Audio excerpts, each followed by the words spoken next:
ni kawan-kawan. 22 Februari 2011. Pemenang untuk Hot FM Photo Gedik adalah Suraya.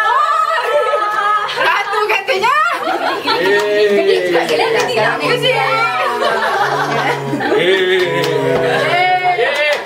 Ya, dan mereka sebenarnya tertunggu-tunggu kan. Mungkin anda pun dah tahu siapa yang ada kurang dekat sini kan. Siapa yang tak ada dia yang kalah. Siapa yang tak ada kan yang kalah. Ada dua yang tak ada sebenarnya.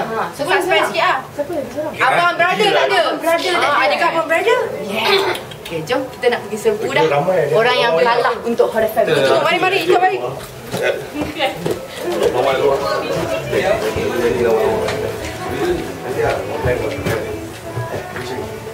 Farah, engkau kena gedik-gedik tau kat sana. Biar dia cepat ya, nak dia boleh. Syurah.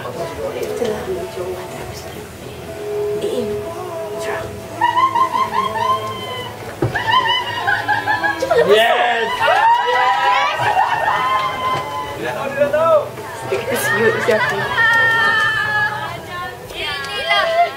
Inilah yang kalah untuk Hot FM Photo Gedik. Yang menang di sebelah saya, di sebelah saya itu Suraya. Yang kalah di sebelah sana. Inilah dia kan mencurahkan garam di atas luka gitu. Macam mana ni? Macam mana Kita sama birthday-nya tapi macam mana ni? Yelah dia opposite. Bakal lagi tua kan sebab itulah menang. Okay, dan kita nak umumkan juga macam tadi kita discuss yang mana kalau orang yang kalah tu dia kena ambil gambar menggunakan kamera Nikon dan juga apa nama ni? Love tu frame tu. Okey. Yang mana Leia kena ambil gambar yang mana 50% daripada gambar yang akan diambil tu adalah bersama dengan penonton dan juga pelakon-pelakon Terima Kasih Cinta. So 50% daripada yang kelebih tu berapa ratus jumlah keseluruhan?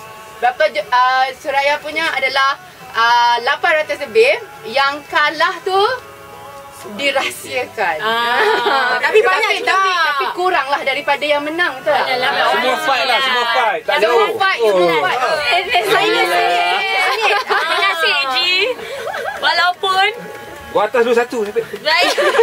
Okey, dan terima kasih semua untuk penyampai-penyampai Hot FM yang telah menyertai Hot FM yang tentunya dihangatkan oleh Nikon at the heart of the image hanya di Hot FM.